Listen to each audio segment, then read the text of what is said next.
So today we will discuss the relation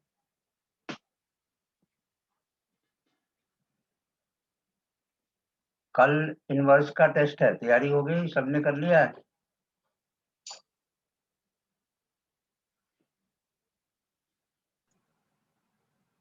yes sir. ठीक है, अभी बीच बीच में क्वेश्चन पूछूंगा मैं, या एंड में पूछूंगा कभी भी, और उसी के अकॉर्डिंग मैं एंड में मार्क्स डाल दूंगा क्लास के एंड में, क्योंकि रियल टेस्ट तो यही होगा। बाकी टेस्ट का तो भरोसा नहीं है, क्योंकि बच्चे कैमरा ऑन करने के बाद भी चीटिंग कर लेते हैं। तो साइड में कॉपी रख दो तो वो तो दिखता नहीं है ना, सिर्फ फेस ही दिखता है।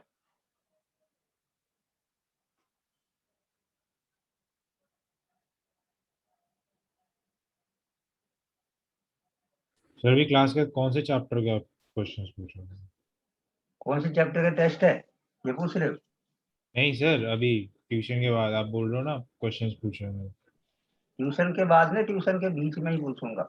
हाँ सर, कौन से उसके चैप्टर के? नहीं, मैं तो कोई नहीं पूछ सकता हूँ, जो पहले करा चुका हूँ और जो पेपर में आ रहा है। ओके, लेकिन आज पूछूंगा मैं इनवर्स का, क्योंकि कल इनवर्स का टेस्ट है। Okay sir.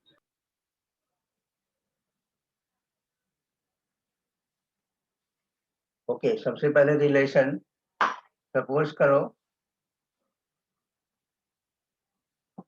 Late a equal to 1 2 3 and b equal to abc, और मुझे निकालना है a क्रॉस b, जो 11th में किया होगा, कार्टेशियन प्रोडक्ट। याद है क्या करते हैं? Cartesian product, how to find Cartesian product? पहले 1 से तीनों को लिखो, 1 1 a 2 3 ABC 1 b 1 c, इसके बाद 2 से 2 a 2 b 2 c, then 3 a 3 b and 3 c is the Cartesian product. Under bracket के बंद कर दो। इस फॉर्मूला क्या बना? अगर if number of element in A, अगर यहाँ पे 3 है और number of element in B ये भी 3 है, तो n into A cross B, ये दोनों का मल्टीप्लाई 3 3 जा 9। That means the formula is if na equal to 3 nb equal to na equal to m nb equal to n,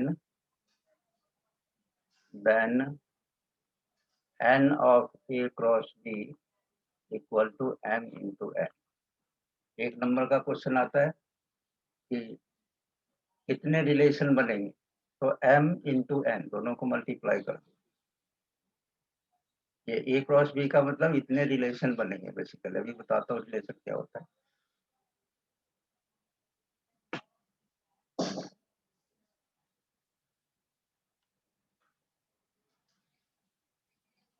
लिख लिया सबने? किसी को कोई डाउट? ये तो कंसेप्ट सबको क्लियर होना चाहिए, मुश्किल भी नहीं है, पहले किया होगा। 1a 1b 1c, if I show by graphical, I mean A, अगर इस तरह से रिप्रेजेंट करें एरो डायग्राम से, इसको कहते हैं एरो डायग्राम।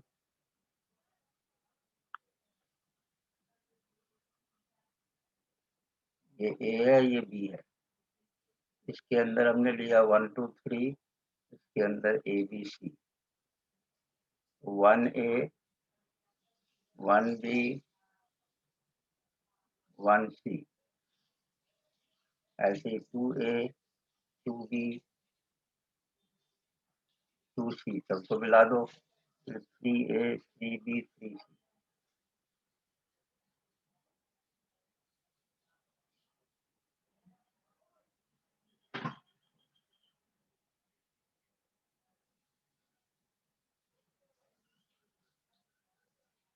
अब इसमें जितने भी अंदर हमने लिया है, इसमें ए क्रॉस बी का 1A 1B 1C 2A 2B 2C, ये जितने भी बने हैं, ये एलिमेंट इसके अंदर जितने भी हैं, अगर इसमें से कोई भी अगर लेंगे, 1A लूँ 1B लूँ 1C लूँ, तो ए क्रॉस बी का सबसेट ही होगा, क्योंकि ए क्रॉस बी के पार्ट ही है। We can write 1A subset A cross B. कोई भी अगर मैं दो एक साथ ले लूँ, 1A 1B is also the subset A cross B। इसमें अगर मैंने 4A ले लिया, 4A नहीं है, तो 4A is not the subset A cross B।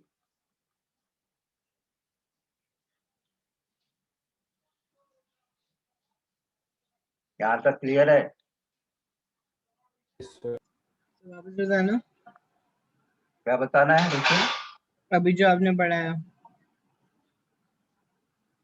अगर A और B दो एलिमेंट है, दोनों के A और B, that A and B are two non-empty set, और दोनों के एलिमेंट दे रखे हैं, तो पहले कार्टेशियन प्रोडक्ट लिखो A क्रॉस B। ये समझ आया how to write Cartesian product? Yes sir. Okay. अब एक क्वेश्चन तो इसमें ये बनता है कि how many elements are there in A cross B. तो Na में 3 एलिमेंट, Nb में 3 एलिमेंट, तो 9 हो गए टोटल, मल्टीप्लाई कर दो। That mean the formula becomes if Na equal to m elements, Nb equal to n elements, then n of A cross B is m into n। Okay. Yes sir. अब ये अंदर जितने भी इस तरह से मैंने बनाया, अगर इसको सबसेट के फॉर्म में, ये सारे इस A क्रॉस B के ही पार्ट है। 1A subset A cross B, 1B subset A cross B, इनमें से कोई भी लूंगा तो दैट मीन्स इसका सबसेट होगा। ठीक है ना रुचिल? Okay sir. ये जो 9 मैंने अंदर बनाए हैं, अगर मैं ये कहूँ राइट ऑल द सबसेट, तो ये सारे जो अंदर के पार्ट है ये तो होंगे ही सबसेट। ओके, तो 1A 1B 1C ये सारे A क्रॉस B के सबसेट। इसका मतलब है, आप देखते हैं रिलेशन क्या होता है। रिलेशन मीन्स 1 का किसके साथ रिलेशन है? A के साथ, B के साथ और C के साथ, तो कहते हैं रिलेशन। तो डिफाइन करो एक बार रिलेशन को। Relation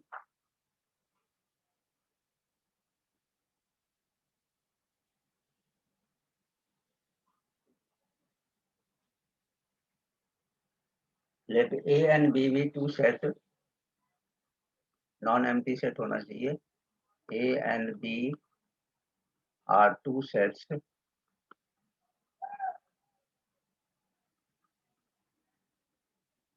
then a relation R from A to B, then a relation को हम R से डिनोट करेंगे, कैपिटल R से, from A to B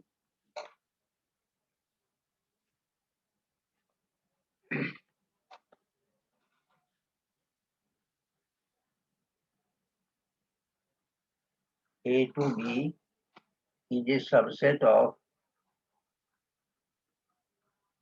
A cross B।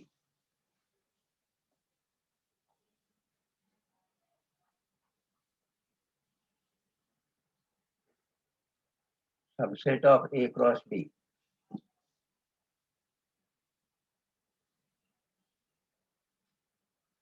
तो इस क्वेश्चन के अकॉर्डिंग यहाँ पे अगर R इज द रिलेशन, अगर मैं दो लेता हूँ, एक क्वेश्चन लेते हैं तो क्वेश्चन से क्लियर होगा। इतना तो क्लियर हो गया कि if A and B are two sets, then a relation R from A to B is a subset of A cross B। अभिषेक, इतना क्लियर है? Yes sir. ओके।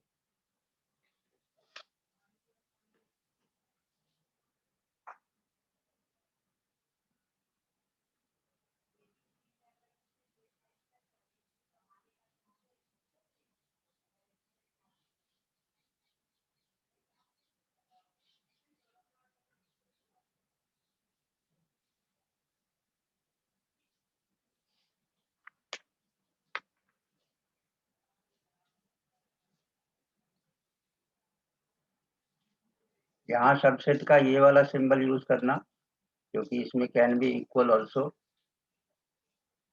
अदरवाइज वो प्रॉपर सबसेट है जो इक्वल नहीं हो सकता, यहाँ पे इक्वल भी हो सकता है, तो सबसेट का ये वाला सिंबल।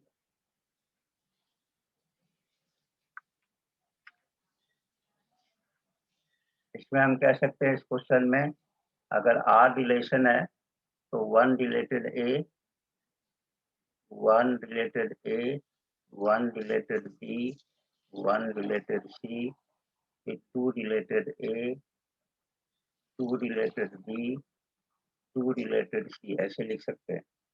और जो रिलेशन में नहीं है, ऐसे 4 नॉट रिलेटेड टू ए, 4 अगर इसमें नहीं है तो।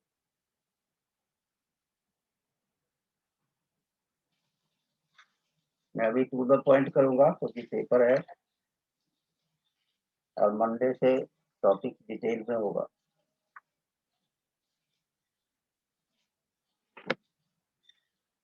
अब इसका जो ये पार्ट है जो हमने यहाँ पे लिखा है, यहाँ पे ए क्रॉस बी में 1A 1B 1C, या दोबारा मैं लिख देता हूँ, अगर A let A equal to 1 2 3 and B equal to ABC, और हमने ए क्रॉस बी निकाल लिया, ए क्रॉस बी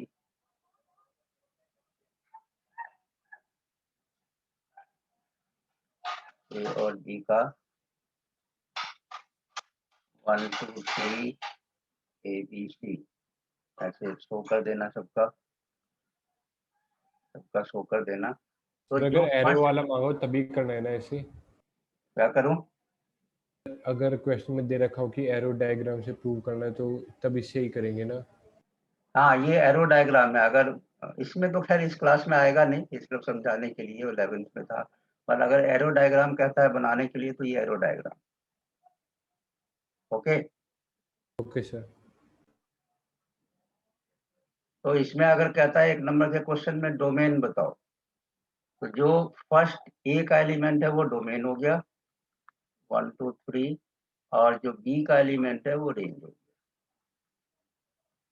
ABC।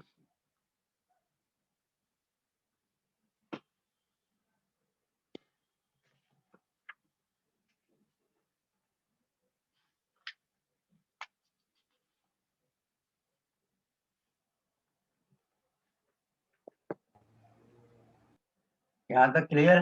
रमा, कोई doubt? No sir. Akshar, no sir. अगर किसी को डाउट है तो पूछना, मैं अगली क्लास में पहले वाली क्लास का कुछ ही पूछूंगा, जैसे what is relation, what is domain, range, अगर ए में इतना एलिमेंट है, बी में इतना, तो ए बी में कितना होगा, तो सारे कुछ अच्छी तरह से रिवाइज करना है। Okay, next, type of relation. Type of relation,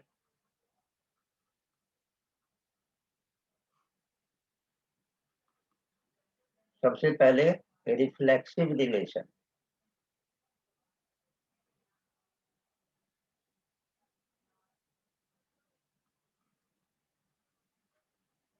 reflexive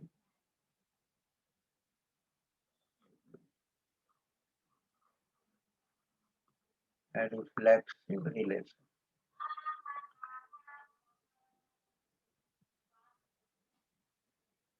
पहले डेफिनेशन लिखो।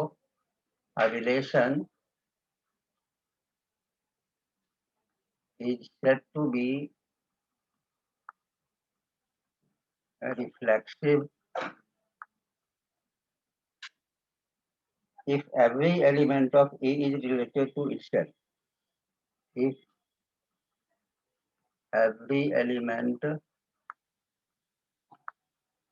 of A is related to itself.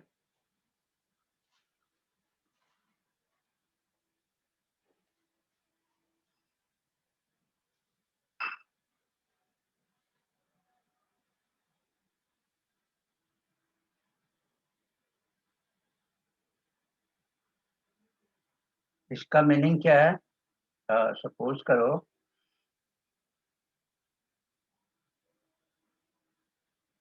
let A equal to 1 2 3। ये A रिलेटेड टू B भी हो सकता है और A रिलेटेड टू, जैसे R एक रिलेशन A टू B भी हो सकता है और A टू A भी हो सकता है। तो मेनली A टू A के फॉर्म में आएगा। सपोज करो A इक्वल टू 1 2 3 है, इसको दोबारा लिखते हैं 1 2 3, और मुझे निकालना हो इसमें 3 एलिमेंट्स, इसमें 3 एलिमेंट्स, और मुझे इसका A क्रॉस A निकालना है। जब A क्रॉस A निकालोगे तो क्या क्या आएगा? 1 1 1 2 1 3 2 1 2 2 2 3 3 1 3 2 3 3।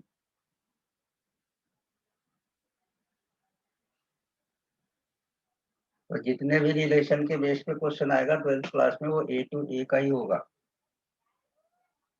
अब इसमें रिफ्लेक्सिव में, ये तो मैंने जनरल लिखा A क्रॉस A। अब रिफ्लेक्सिव को शॉर्ट में हम क्या कह सकते हैं?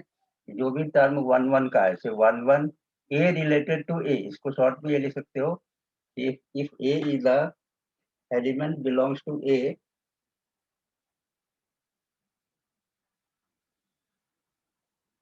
इसको पहले लिख लो। शॉर्ट में लिखोगे तो ऐसे लिख दो रिफ्लेक्सिव में, if A related to A। A related to A का क्या मीनिंग? A क्या है? A बिलोंग्स टू रिलेशन, इस रिलेशन में से कोई भी एलिमेंट है A। A related to A means क्या क्या? एक 1 1 2 2 3 3, ये रिफ्लेक्सिव रिलेशन है। सेम इसको भी A कहा, ये A कहा, A रिलेटेड टू A। तो 1 1 2 2 3 3, अगर वो सेम है तो उसको हम कहेंगे रिफ्लेक्सिव रिलेशन। न्यूमेरिक फॉर्म में तो ये हो गया 1 1 2 2 3 3 का। और अगर इसको वर्ड फॉर्म में देखो, इसका एग्जाम्पल, ये एक एग्जाम्पल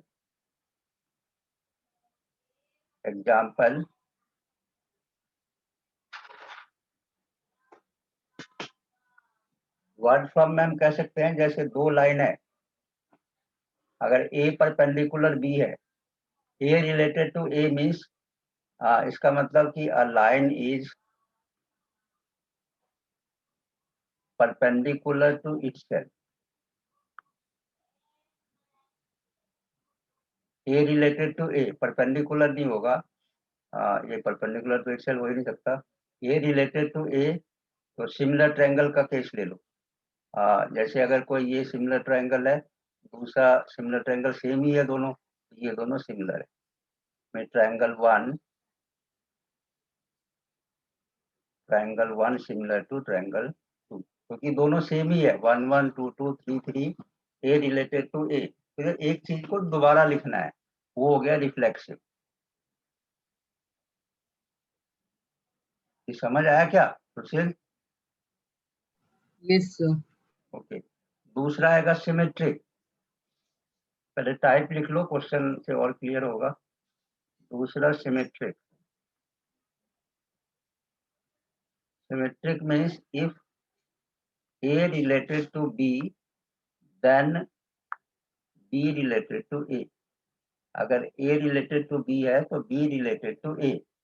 इसका क्या मीनिंग है? अगर मैं इसमें से क्रॉस B मैंने निकाला, तो कहता है इस क्रॉस में से, A क्रॉस A में से बताओ कि कौन कौन सा सिमेट्रिक है।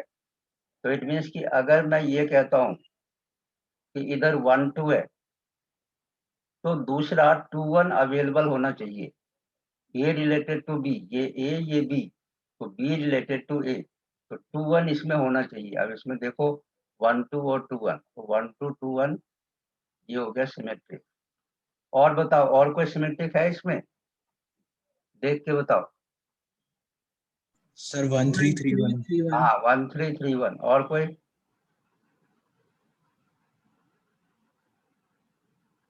सर 2 3 3 2। हाँ ठीक है। तो 1 3 3 1 कि 2 3 3 2, तो इसको हम कहेंगे सिमेट्रिक रिलेशन। जेसन क्लियर है? Yes sir. Okay. A related to B में सपोज करो 2 लाइन है, यहाँ पे लिखूं a line is a line A perpendicular to B. अगर ए परपेंडिकुलर बी है तो बी परपेंडिकुलर ए होगा। फिजिकल एग्जांपल ले सकते हैं, if A perpendicular B then B perpendicular A, या if A parallel B then B parallel A, इसको हम कहेंगे symmetry. Akshat yes sir. Clear है? हाँ सर। वीर समझ आया? यस सर, आ गया। ओके। सिमेट्रिक रिलेशन इसमें से कैसे ढूंढोगे? ये जो 1 1 1 2 1 3 है, इसमें सिमेट्रिक में कौन कौन सा आएगा? सर 1 2 2 1 हाँ, और 1 3 3 1 और 2 3 3 2। और रिफ्लेक्सिव में? रिफ्लेक्सिव जो पहला बताया, reflexive A related to A, ये पहला वाला था ना reflexive, A related to A 1 1 2 2 3 3। Yes sir, ऐसा सेम। हाँ, सेम वाला। तीसरा ट्रांजिटिव,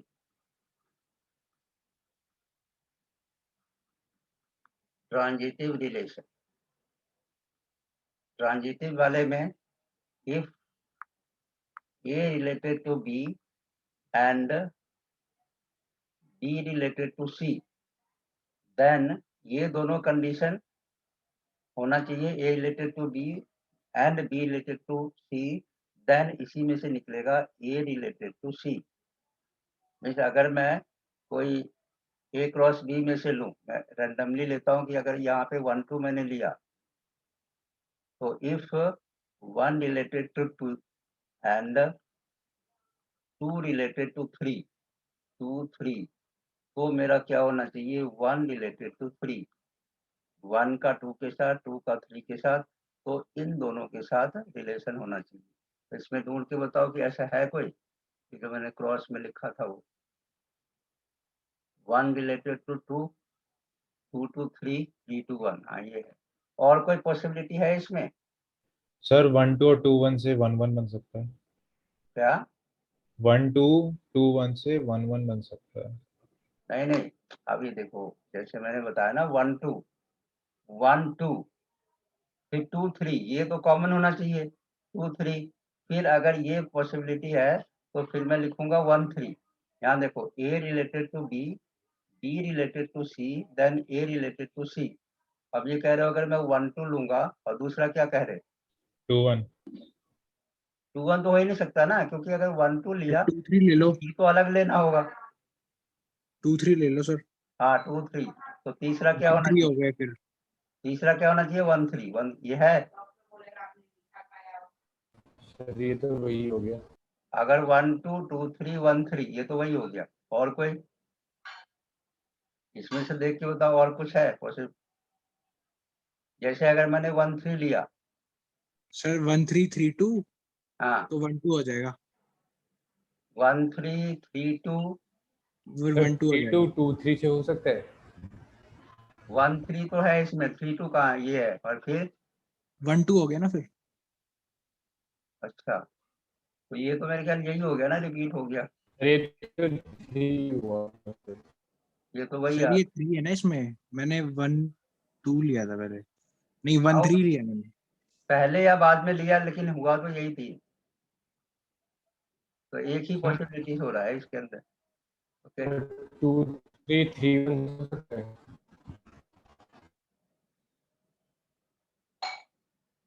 अब इसको फिजिकल टर्म में क्या लिखेंगे? If A greater than B and B greater than C, then we can say A greater than सी। क्या ये ठीक है स्टेटमेंट? Yes sir. तो ये सर एक वो भी होता है ना इक्विवेलेंस वाला कोई। हाँ, अगर ये तीनों कंडीशन सेटिस्फाई हो रहा है, यहाँ पे लिख लो, if relation is reflexive, symmetric and transitive,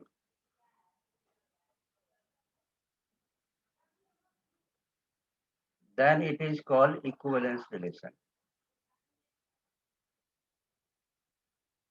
Equivalence relation.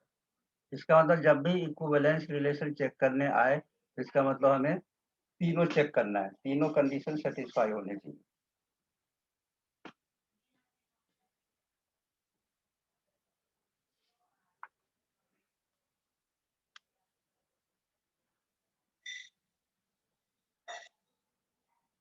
और कुछ क्वेश्चन करता हूँ तो इसके बेस पे क्वेश्चन आता है, कुछ क्वेश्चन करते हैं।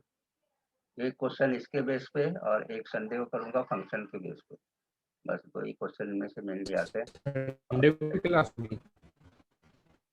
ये कम ही मार्क्स का आता है, 2-3 नंबर का आएगा या 4 नंबर का आ सकता है, मैक्सिमम 5 मार्क्स। ओके, लेकिन वो डिपेंड करेगा 80 मार्क्स का होगा तो, अदरवाइज अगर 40 मार्क्स का है तब तो 2 नंबर का आएगा या 3 नंबर का आएगा, या स्कूल में अगर बता दे कितने नंबर का है तो उसके अकॉर्डिंग, क्योंकि मैं स्कूल के पॉइंट ऑफ व्यू से, बोर्ड के पॉइंट ऑफ व्यू से बात कर रहा हूँ। रिलेशन के वैसे कम ही क्वेश्चन आते हैं, 1-2 क्वेश्चन आए। जैसे रमा का आज पेपर हुआ था तो उसमें एक क्वेश्चन था, एक ही क्वेश्चन था जिसमें चेक करना था कि वो इक्विवेलेंस रिलेशन है कि नहीं। ये सर 2 मार्क्स वाला था वो। हाँ, 2 मार्क्स का। तो इक्विवेलेंस रिलेशन का मीनिंग हमें रिफ्लेक्सिव चेक करना है, सिमेट्रिक चेक करना है एंड ट्रांजिटिव चेक करना है, तीनों। क्वेश्चन करता हूँ।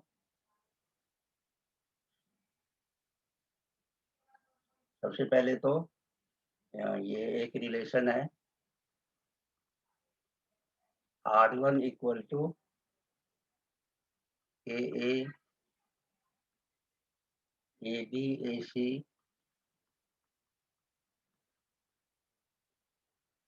BB BC CA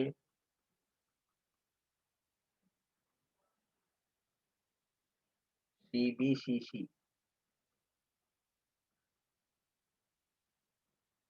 sir B commerce C के बारे में AA AB AC BB BC CA CB and CC, ये दे रखा है relation R1 equal to. Sir BA नहीं है इसमें। ये नहीं है, मतलब यही है कंडीशन की।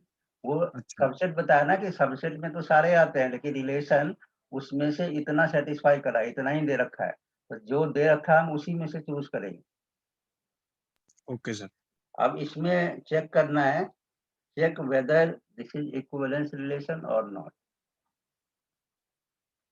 Check whether equivalence relation. तो सबसे पहले मैं चेक करूंगा इक्विवेलेंस के लिए रिफ्लेक्सिव। रिफ्लेक्सिव का कंडीशन होना चाहिए ए रिलेटेड टू ए। तो इसका मतलब है ए ए बी बी सीसी। और सी सी ये अवेलेबल होना चाहिए, तो ये है। Yes sir. हाँ, तो it is symmetry, it is reflexive.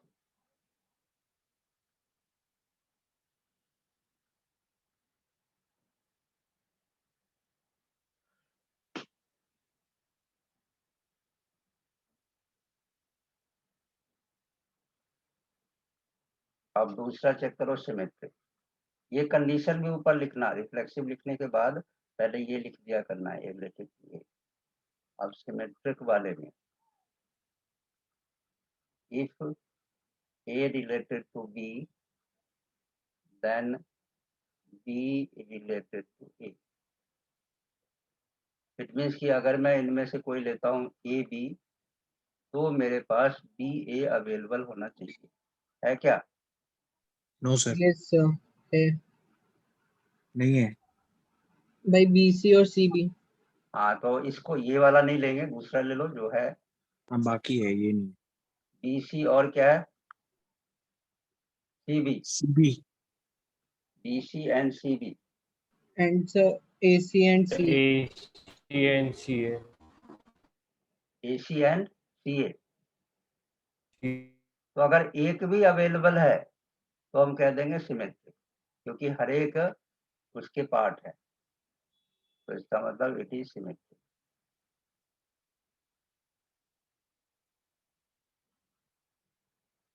तीसरा ट्रांजिटिव।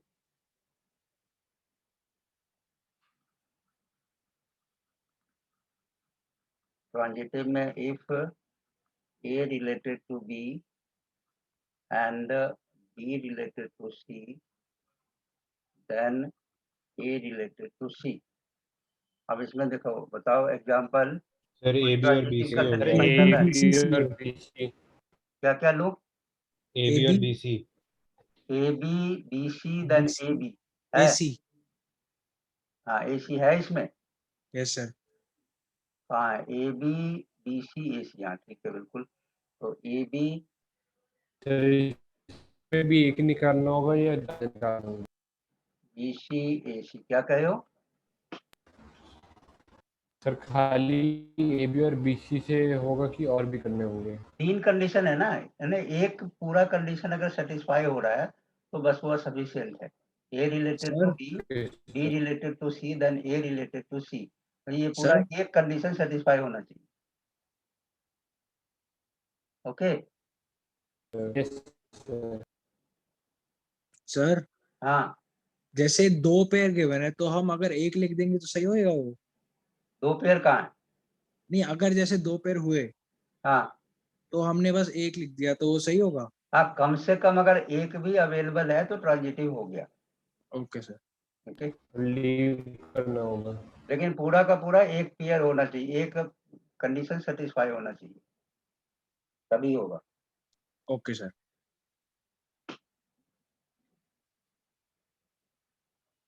सर हाँ, सर लीव करना कि कंटिन्यू होगा? क्या हुआ? Sir rejoin. Rejoin. Okay, rejoin का सिस्टम अब खत्म करने वाला हूँ मैं।